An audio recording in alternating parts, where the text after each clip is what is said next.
The NFL posted this yesterday, and it's the strength of schedule for the upcoming schedule release. Now, based on what we understand, it's not going to be coming out today. There was earlier reports it was going to come out today. It's not the case. It's going to be coming out on Wednesday of next week. So because of that, we're going to have to wait a little bit longer for, this release. Not a big deal. Nonetheless, though, they did post this, which is the strength of schedule, the official strength of schedule going into this upcoming season. And talk about the AFC North, okay?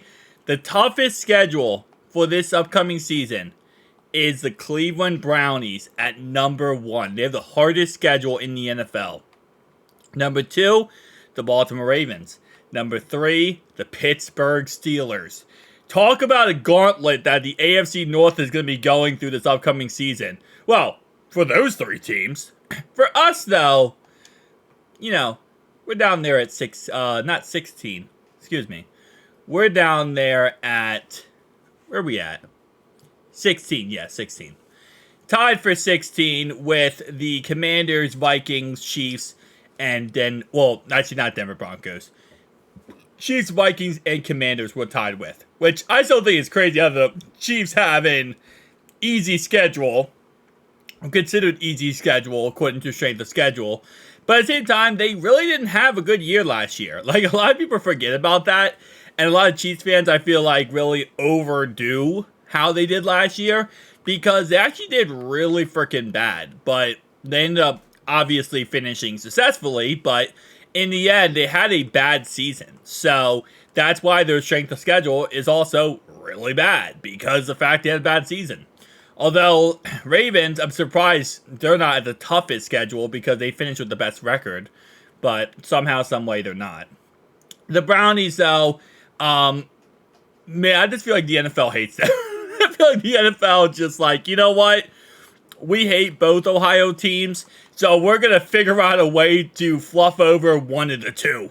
They're like, one of the two gets fluffed over. Whether it's going to be, Cleveland or it's going to be Cincinnati. It's going to be one of the two. Like, Cleveland, you're just now getting all the crap that they want to throw at us, but they can't. So, yeah. Take the L, I guess. Anyway, though, outside of that, the Texans are number 4. They're tied for number 4 with the Packers, the Giants, and, the Packers and the Texans are tied with Packers, sorry. Cannot read for a second.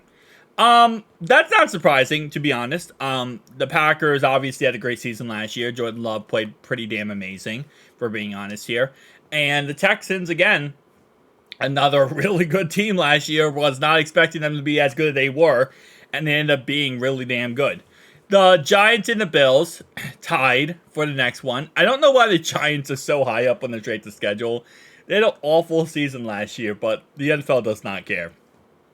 Jacksonville and Raiders and Patriots are tied for the next grouping here. Which, again, interesting. Lions are number 11. Thought they would be higher, to be honest. Rams and 49ers. Cowboys, Jets, and Bengals all tied for number 16 here. So, again, I have the same image, technically. But this is the rest of the image, if that makes sense. So, we're tied for 16. We're not tied for 16. The Rams, the 49ers, Cowboys, Jets are all tied for 12. And then for 16, we're tied with the Bengals, Commanders, Vikings, and Chiefs. Broncos are number 20, period. Shout out to Brandon Perna. The Colts and the Eagles are tied here with the Titans for 21. All tied for 21 here. Arizona Cardinals, Seattle Seahawks, Miami Dolphins, all tied for 24. Tampa Bay and Chargers are tied for 27. And then Carolina is tied for 29 with Chicago. And then Saints and Falcons have the easiest schedule in the NFL. And listen, okay? At the end of the day,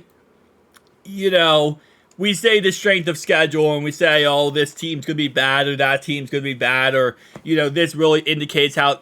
At the end of the day, we don't know, okay?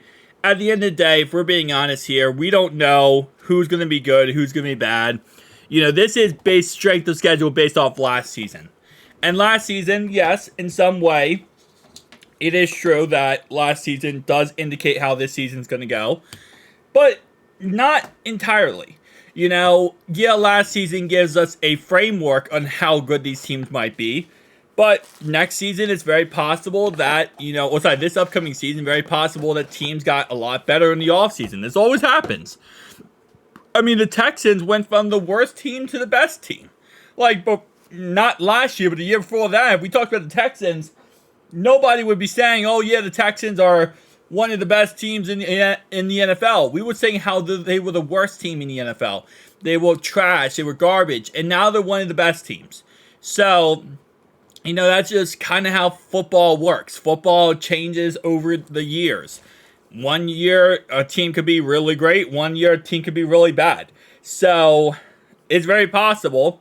I don't think it's going to happen, but I'm not going to count it out here, that we end up seeing for example, the Panthers end up becoming the best team, right? They could become the best team this upcoming season. It's very possible that happens. So, we'll have to wait and see how everything works out, but, anything at this point could happen. So, strength of schedule, well, yes, it does matter to a certain degree.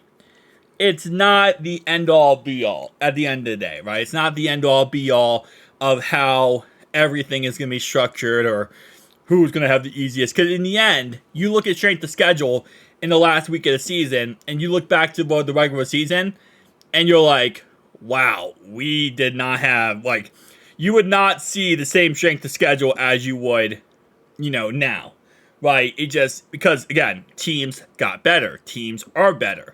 Teams have, more talent on their roster. So, again, like I said, we'll see how this ends up turning out. But my guess is if we looked at the end of this season, this strength of schedule would be completely different. It's not going to be like it is here where the Browns have the hardest schedule. Maybe they do. Again, maybe they end up do. Nonetheless, though, because also good teams last year, they could also be better, So, a good team last year could also be much better than this year, and, that even farther sparks that whole conversation. But, guys, definitely tell me down below your thoughts and opinions. Again, next Wednesday, we're going to get the full schedule released. Hopefully, they don't, bonus over here when it comes to our schedule release, and is actually somewhat reasonable and logical. And it's not like we have to play the AFC North gauntlet, to start off the season. But we'll see how it ends up going out. But who they think gonna beat them Bengals? Who they think gonna beat them Bengals? Nobody.